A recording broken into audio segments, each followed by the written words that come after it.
Hello, everyone. It's nice to be here. Perfect. So I am Mark Aquilino. I'm the CEO and founder of Epiloid Biotechnology, and it's really a privilege to be here, especially following Nabonida and Joel, who were two of the other members of the Lab2Market community that actually gave me advice early on in my journey.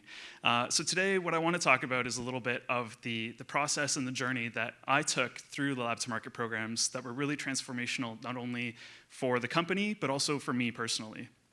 And I want to start with that personal aspect. So quick overview of me. My personal mission, and really the thing that gets me out of bed every morning, is to be able to create innovative technologies that can help people with disease and disability to lead more enriched lives. And I choose to pursue that goal through a combination of my passions in neuroscience, engineering, and now entrepreneurship. And it's that mission that's led me through a path to studying biomedical engineering, being able to innovate in medical technologies. And I want to introduce to you, now that you know me, someone else who's really important along my journey here. And this is Patrick. And Patrick's not just important because he might be a Lab2Market rep. He's not. It's not the reason that I'm here. Patrick is a friend of mine. We grew up together. Patrick and I discovered at 16 that Patrick is epileptic when he had his first seizure in our high school cafeteria. And I was there when I saw Patrick try different anti-epileptic drugs, and they left him feeling like he had a brain fog. It didn't really resolve his seizures and left him feeling like he was slow and couldn't function properly. And I saw how it affected him in his schoolwork and later on in his career. Now, Patrick's story isn't that uncommon. Like about 30% of epileptics, they're not currently treated with the right medication for them. And it leaves them in a state of always needing to find what comes next for them. And so for me, seeing my friend grow up like this has had a huge impact on me. And being able to do research with, in my biomedical engineering career, with a brain research lab that was doing epilepsy work, well, I jumped on that opportunity. I wanted to see if I could create new ways of being able to treat this disease for people like Patrick. And so that's what I did. And for those of you who've done grad school work, this photo might look familiar. This is what happens when a student spends too many long hours in a research lab trying to remember what it feels like to be outdoors again. But ultimately for me, all that hard work paid off, and I achieved the dream of the science community of publishing great papers, doing great science, and being able to move that forward. And this was great. It had its own reward. But ultimately for me, all this left me with was a round of applause by my fellow scientists, and then all of this work ended up on the proverbial shelf of good science to hopefully be of use someday to some future researcher in their publications and citations. And that wasn't what I signed up for. I wanted to know that the work that I was doing could make a difference for people like Patrick. And so from this, I resolved to focus my research efforts on things that could be translated to help people like my friend in being able to receive the medication and treatments that they needed. And I had that opportunity in a little side project that I worked on. Our research group was working with a bunch of collaborators in tissue engineering, and they created these little spheres that are in the picture here. These are called cerebral organoids. They're little clusters of human brain tissue that can be grown in a lab from as little as some stem cells or from a sample of patient's blood. Now, what's important with these is that the cells that are part of this can actually organize and pattern in much the same way that our human brains can organize and pattern. And then the question fell to us, what insights can we get from these brain organoids that could be useful? And it turns out they can be quite powerful. What we were able to do was take a patient who had suffered from a severe epilepsy, one that current treatments were not able to manage. We took a sample of that patient's blood, and we were able to create organoids from them and record the electrical activity of the cells in those organoids. Now, very quickly, for those of you who don't have a neuroscience degree, this little spiky graphs here, this is how we look at the electrical activity of these neurons that are in the organoids tissue. Real generality, more spiky graphs is a good indication that this is epileptic and seizure-like activity. We could also look at this patient's genetic relative, in this case their parent, and do the same process, growing organoids from their blood and being able to record the electrical activity here. And what we could see was that the organoids from these epileptic patients retained the main features of that patient's brain activity. They could demonstrate the epileptic activity that we'd see in a normal patient brain. Now, this was huge. This allowed us a window in which we could study this patient's brain in a dish at scale in our lab before ever giving that medication to a patient. Now, for me, the obvious application was seeing how I could use this for my friend Patrick and being able to test his brain tissue in a dish before he ever took the medication and finding the best treatments for him before he ever had to go through the process of trial and error with different medication.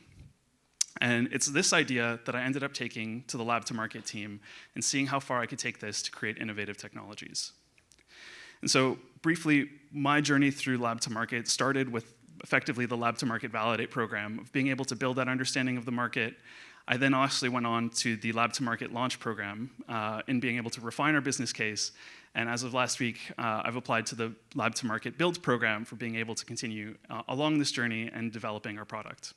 So I'll start off with a bit of the Lab2Market Validate program here. I participated with the Toronto group, and really what our objective was to be able to understand the problem space that we wanted to work in.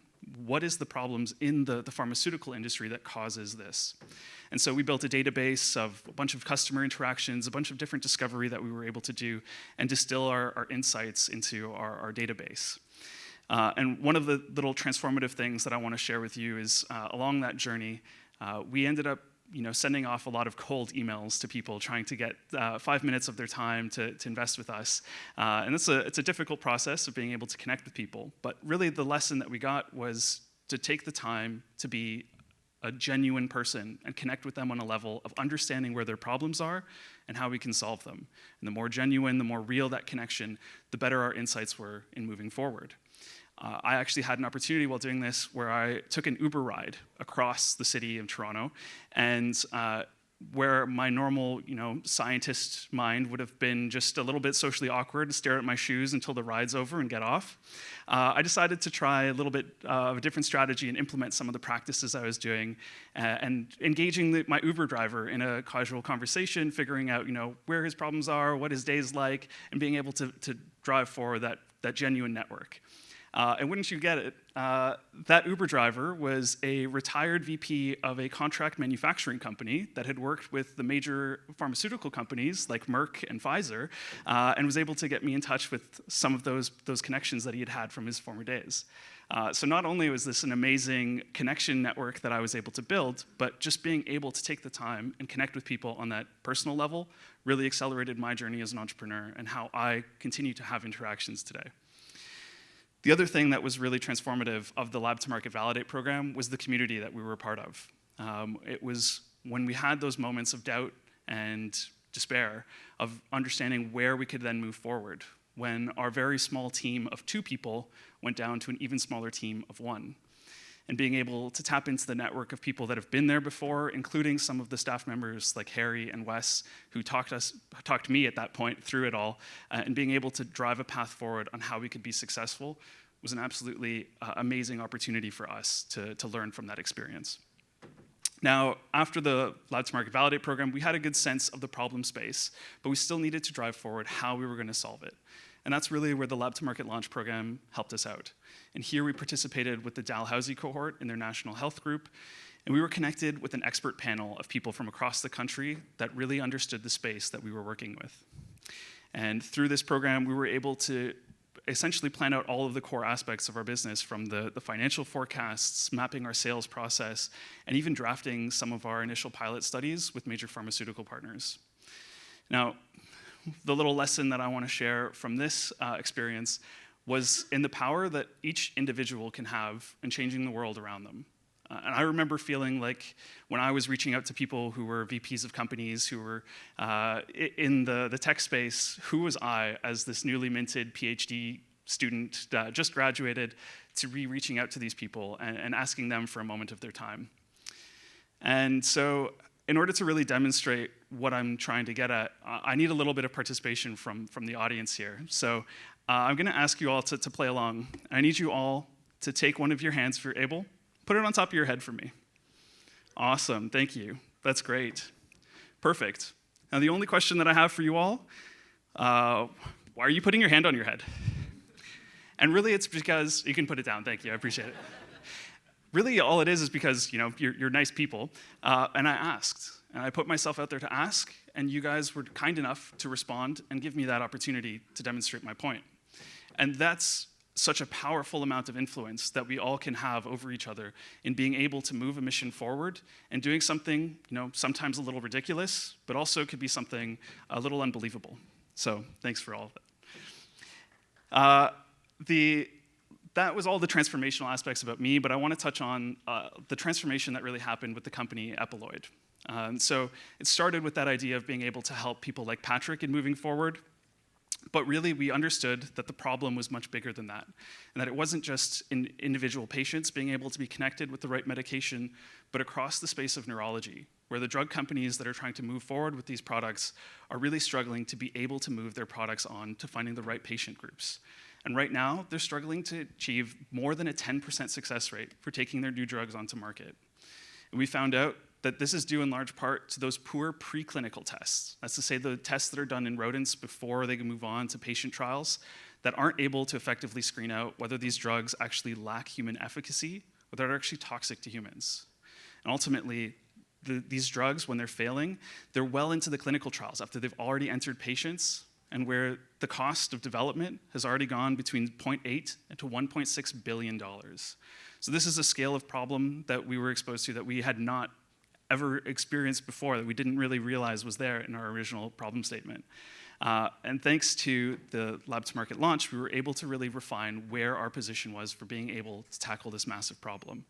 And we broke our solution down into 3 key aspects. First, Epiloid is able to create proprietary cerebral organoids that can recreate models of neurological disease like epilepsy and Parkinson's.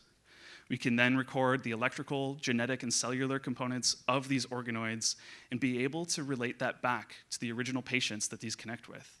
That means that we can understand how these brains respond to particular therapeutics and pharmacological products before we actually take that product on and giving it to the patient.